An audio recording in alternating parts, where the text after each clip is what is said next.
When I was a kid, I was fascinated by entrepreneurs on TV. And to be honest, I thought that entrepreneurship was about models and bottles. Models, actors, and bottles. What fascinated me the most was the fact that I felt that every successful entrepreneur had this secret sauce.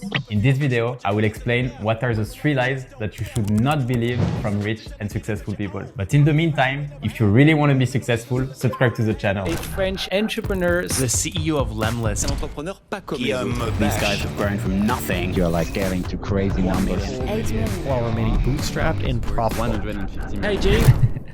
Okay, let's go. Let's go, go, go, go. Welcome into our new office. Go, go, go, go, go, go, go, go, go, go, go, go. The first lie, and to me this is probably like the worst lie of all time, or at least it's a false belief, is to tell people that they need a really great idea if they want to build a successful business. When people have an idea, usually they are part of 2 categories. First, they think their idea is not worth it, or the second is they want you to sign an NDA because they think that their idea is probably like the best of all time. The issue I really face is that everyone thinks that people make successful businesses based on successful ideas. And that's so untrue. If you look at the most successful business, they didn't come from really like exciting ideas. It came from people who actually were really good at executing. So let's take a few examples. Google, which is something we all use every single day, was not created by someone with a very innovative idea. They actually copied something that already existed, which was called Alta Vista. There is also a lot of businesses, that became really successful with stupid ideas. Like something, for example, was called the Petra. It was essentially a rock that would cost less than $1 and that was sold at around $5. So they were making a huge margin on it and they were making hundreds of thousands of dollars just by selling it. We mailed our first pet rocks to the stores October 1st, and by Christmas we'll have sold well over 1 million units. The margin was huge and they made a lot of money out of it, out of an idea that was not really ingenious, just they built around a lot of hype and it worked out pretty well. It's exactly the same thing as the $1 million website. The idea behind it is super simple. Everyone can buy 1 pixel.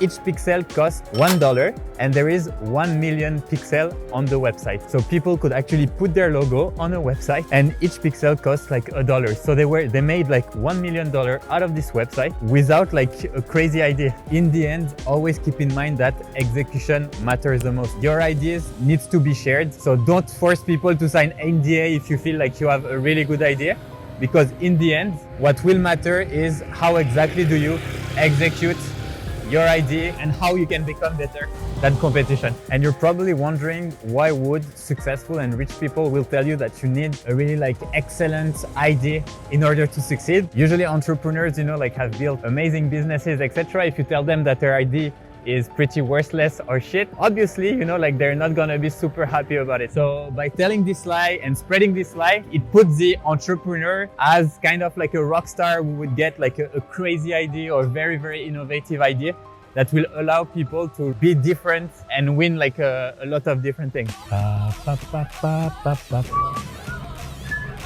The second lie is risk everything if you want to become an entrepreneur, which for me, it's crazy. I understand why people would tell you this advice because it's pretty like straightforward. If you risk everything, technically, you are forced to succeed. And because you would be like starving or almost dying, you will push yourself to the extreme in order to find a solution to succeed. But the truth is, as an entrepreneur, you need to sustain yourself. The most successful business are the ones staying in the long run. It's not the one who have like an overnight success and after, let's say, a couple of years, they're already making hundreds of millions. The successful business comes after tens of years. And for that, you need to be prepared as an entrepreneur to sustain yourself and get revenue. So don't risk everything. You make actually better decisions when you are like paying yourself a really good salary. Make sure to have enough resources, because if you're starving, to be honest, at some point down the line, shit will happen and you will feel like desperate, and because you won't have enough money to keep going, you'll just stop. And this is the worst thing that can happen. Business is a marathon. Always keep that in mind.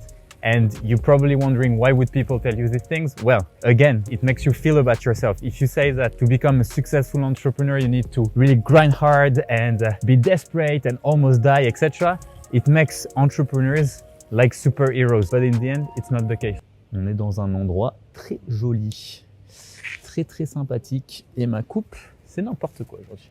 The third lie, and for me this one is also like really interesting, but we'll discuss that in a minute. The third lie is you need to be super ambitious and have a 5-year business plan in order to succeed. To me, it's terrible to say that. When I started, I really felt bad about it because I felt like I was not ambitious enough. My ambition at first was very simple. I wanted to do something I love and be able to get decent income from it. And to be honest, when I saw like everyone were telling me like, yeah, you need to be more ambitious, etc., etc., I don't know, I didn't feel like I was ambitious enough. My only focus was to really help out people, help our users become more successful, and down the line, be able to get money out of it, sell like a software that would bring a lot of value. But the truth is like ambition is like appetite. It comes while eating. So let me explain. When I became an entrepreneur, I had like almost zero ambition, or my ambition was just to get a salary. Once we crossed 1 million in ARR, then I was like, okay, we can do great things. We can do a huge project. Then we crossed 10 million. And by crossing 10 million now, you can really think about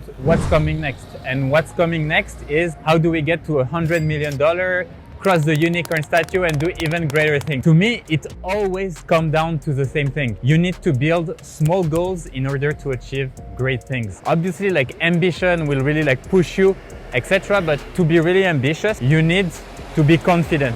And this confidence can't come naturally. I was not super confident when I started. Like I had not done anything. I didn't know anything about the software business. However, this confidence was built through a lot of different results. In the end, you really need to make small steps. And after making all these small steps, you will be able...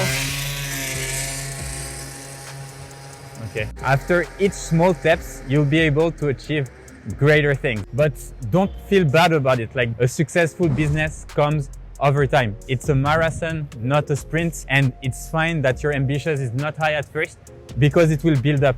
Small wins, celebrate them, and step by step you will become more ambitious and successful. I hope you enjoyed that video and I'll talk to you soon. Take care.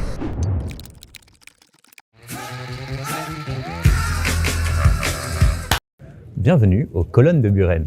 Les colonnes de Buren ont été édifiées en 1493 par Jean de la Roche-Colonne, qui était une personne qui travaillait notamment sur les petites colonnes de Burenus. Alors, fin de la visite.